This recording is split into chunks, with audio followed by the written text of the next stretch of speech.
Clasificación de las obligaciones. Obligaciones civiles y naturales.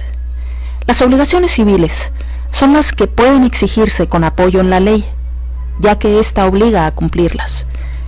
Ejemplos pueden ser las nacidas de los contratos, siempre y cuando esas obligaciones no estén prescritas, porque ahí entraría el siguiente tipo de obligación.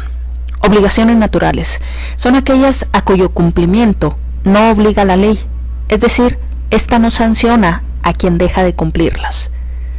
El ejemplo es una obligación que contrajera una persona y que la deuda ya estuviera prescrita.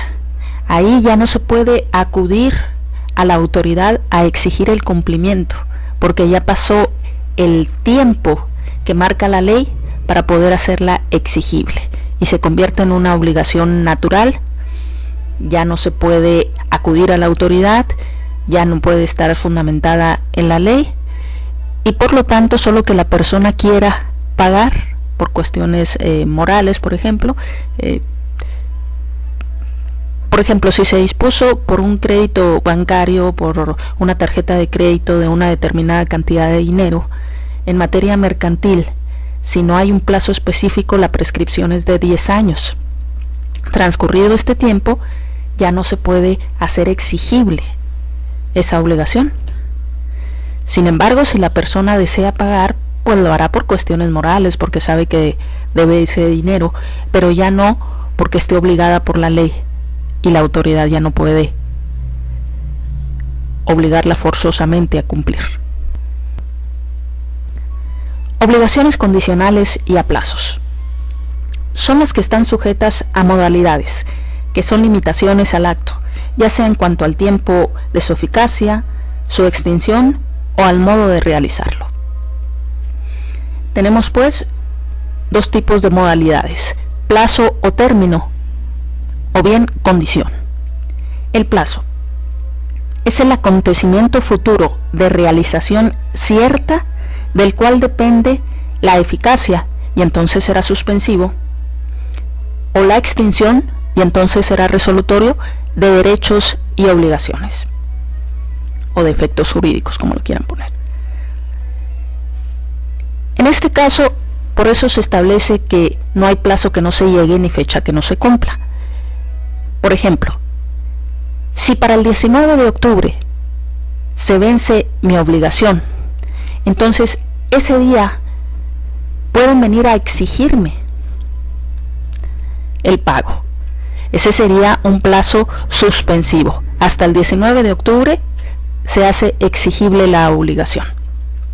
Por su parte, un plazo resolutorio sería, por ejemplo, si yo tengo firmado un contrato de arrendamiento que establece que hasta el 19 de octubre va a estar vigente. Entonces, cuando llegue esa fecha, yo ya sé que tengo la obligación de desalojar porque es resolutorio, es decir, se extinguen las obligaciones en este caso. Por su parte, la condición es el acontecimiento futuro de realización contingente. Lo contingente quiere decir que puede suceder o no. Bueno, entonces, acontecimiento futuro de realización contingente del cual depende la eficacia y entonces será condición suspensiva, o la extinción y entonces será condición resolutoria de derechos y obligaciones. Vamos a poner ejemplos. Será condición suspensiva si, por ejemplo, esta persona que aparece en la pantalla fuera un hermano de ustedes y resulta que ustedes se comprometen a pagarle 500 pesos si saca 10 en matemáticas. Entonces, cuando ya venga la fecha de los exámenes, posteriormente vendrá él con su boleta de calificaciones y si cumple con la condición, acuérdense que es la gran diferencia con el plazo o término, que aquí la condición es contingente, es decir, se puede dar o no. Igual el muchacho hizo todo lo posible pero es una materia que se le dificulta y no alcanzó el 10, solamente llegó a 9. Entonces no cumplió con lo acordado y por lo tanto pues no va a surgir en este caso la posibilidad de exigirle los 500 pesos. Pero si cumple con la condición y llega con su boleta de calificaciones y hay 10 en matemáticas, entonces puede hacer exigible la obligación y su hermano tendrá que pagarle los 500 pesos. Esa sería condición suspensiva, porque como su nombre lo dice, la exigibilidad se suspende hasta que se cumpla la condición. Pero también tenemos condición resolutoria, que es la que extingue derechos y obligaciones. Por ejemplo, te presto mi casa hasta el día que regrese mi hermano que está viviendo en Estados Unidos, hasta ese día el inmueble. Entonces aquí está sujeto a condición, pero sería resolutoria, porque en el momento en que regrese el hermano de Estados Unidos, entonces se extinguen los derechos y obligaciones y aquella persona a la que le prestó el inmueble tendrá que desocuparlo, hacer la entrega del bien. Tenemos también otra clasificación, que son las obligaciones simples y complejas. Las obligaciones simples son aquellas en las que no hay ni pluralidad de sujetos ni de objetos. Ejemplo, Juan debe a Luis 1,000 pesos. Las obligaciones complejas, por su parte, son aquellas en las que hay o bien pluralidad de sujetos o de objetos. Vamos a ver primero las obligaciones complejas por el objeto. Y tenemos que pueden ser de dos tipos. O bien obligaciones conjuntivas. Acuérdense que conjuntivas viene de conjunción. Y es y. Siempre hay que ponerle i a las conjuntivas. ¿En qué consisten? Son aquellas en las que el deudor se obliga a diversas cosas o hechos conjuntamente. Es decir, aquí en la imagen es, me comprometo a entregar la casa y dinero. Las dos cosas a la vez. Y es la gran diferencia con las obligaciones alternativas. Las obligaciones alternativas son aquellas en que el deudor se ha obligado a una de dos cosas, o a uno de dos hechos, o a un hecho, o una cosa.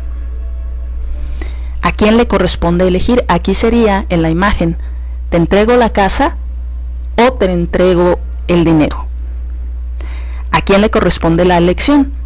La ley nos establece que le corresponde al deudor, a menos que se pacte otra cosa. Esas son pues las obligaciones complejas por el objeto, porque hay dos o más objetos con la posibilidad de entregar. Solamente que en las conjuntivas tienes que entregar ambas cosas y en las alternativas es una o bien la otra. También tenemos que las obligaciones pueden ser complejas, pero por los sujetos, porque haya varios sujetos deudores o varios sujetos acreedores, o bien varios de unos y otros. La ley establece que las obligaciones complejas por los sujetos pueden ser o mancomunadas o solidarias. Vamos a ver primero las mancomunadas. Son aquellas en las que hay varios deudores o acreedores, considerándose dividida la deuda en tantas partes como deudores o acreedores haya, constituyendo cada parte una deuda o crédito. ¿Sí? Aquí tenemos, por ejemplo, que tenemos a Luis, Marco, Arturo y Sara, 4 deudores que acuden a solicitar un préstamo a Javier, que es el único acreedor, y ese préstamo es por 100,000 pesos.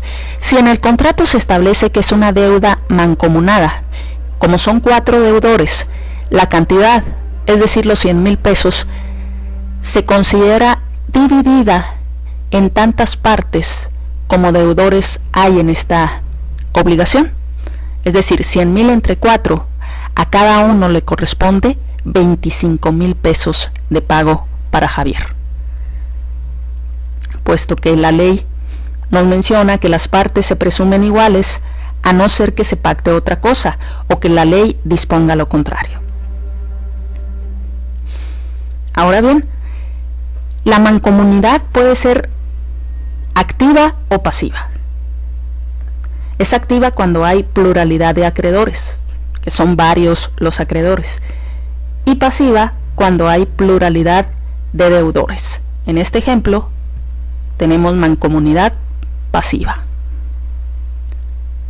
pero se puede dar la mancomunidad activa. Aquí es lo contrario. Hay un solo deudor, que es Javier, y le prestaron Luis, Marco, Arturo y Sara 100,000 pesos. ¿Cómo va a pagar Javier? Javier va a pagarle 25,000 pesos a cada uno de ellos, porque recuerden que la cantidad se divide en tantas partes como deudores o acreedores haya. También puede existir la posibilidad de que haya varios deudores y varios acreedores. Entonces los 100,000 pesos se dividirían, por ejemplo, si fueran 4 deudores y 4 acreedores, pues 25,000 pesos deberían cada uno de ellos a los acreedores. También existen las obligaciones solidarias. Observen bien la gran diferencia entre unas y otras.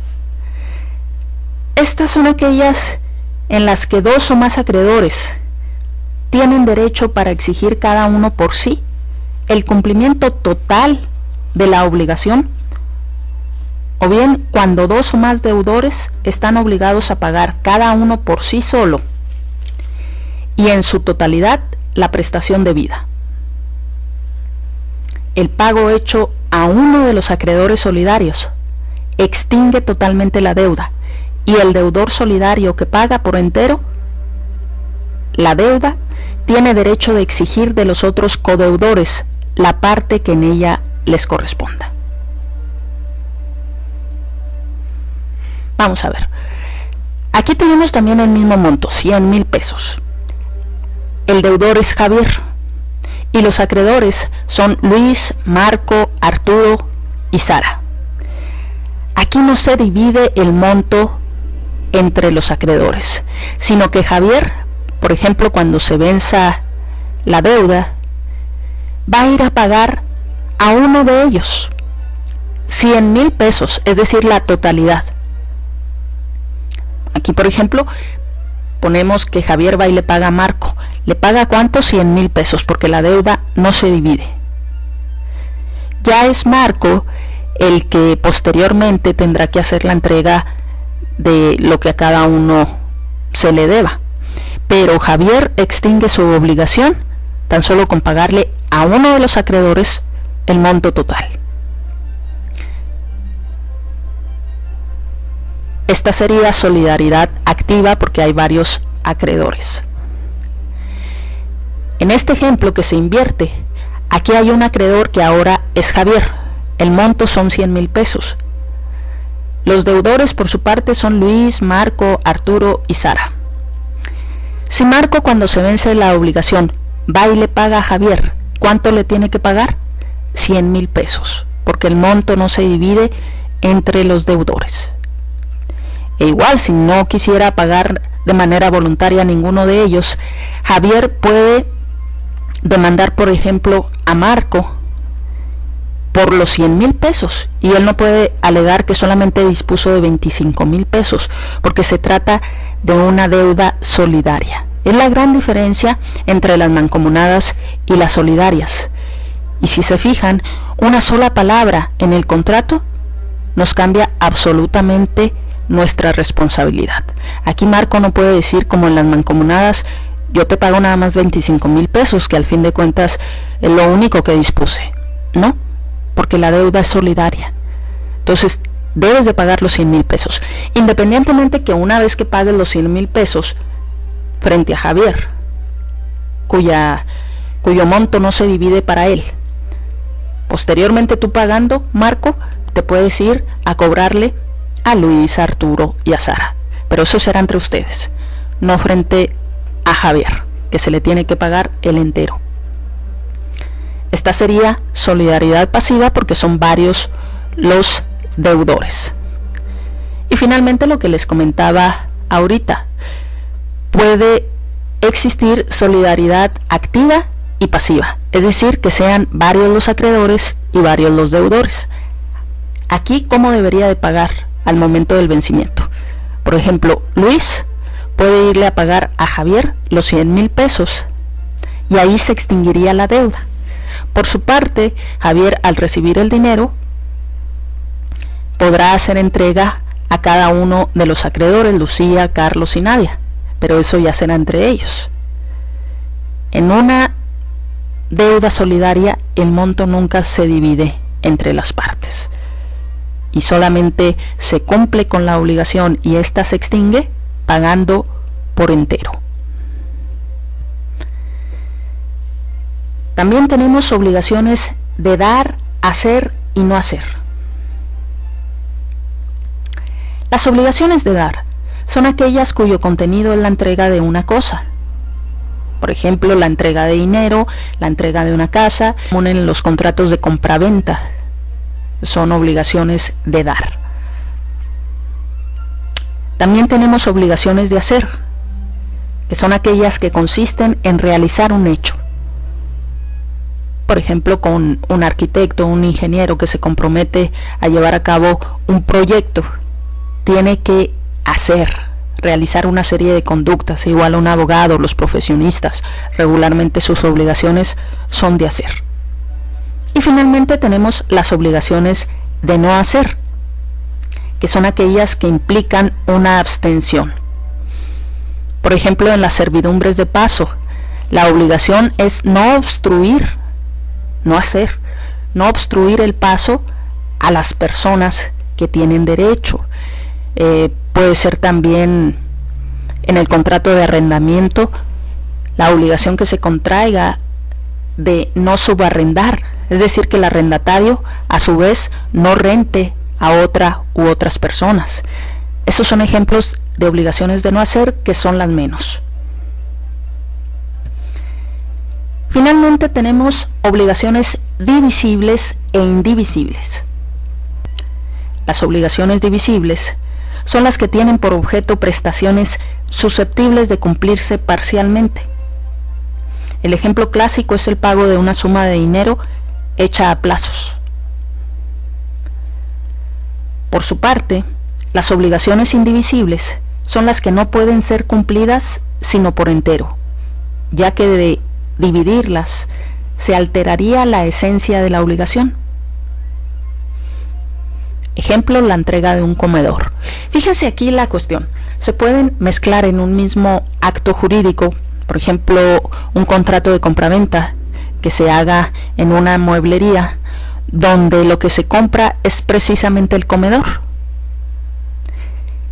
La obligación del comprador va a ser divisible si se hace la compraventa a plazos, porque el precio se distribuye en mensualidades, por ejemplo, a un año.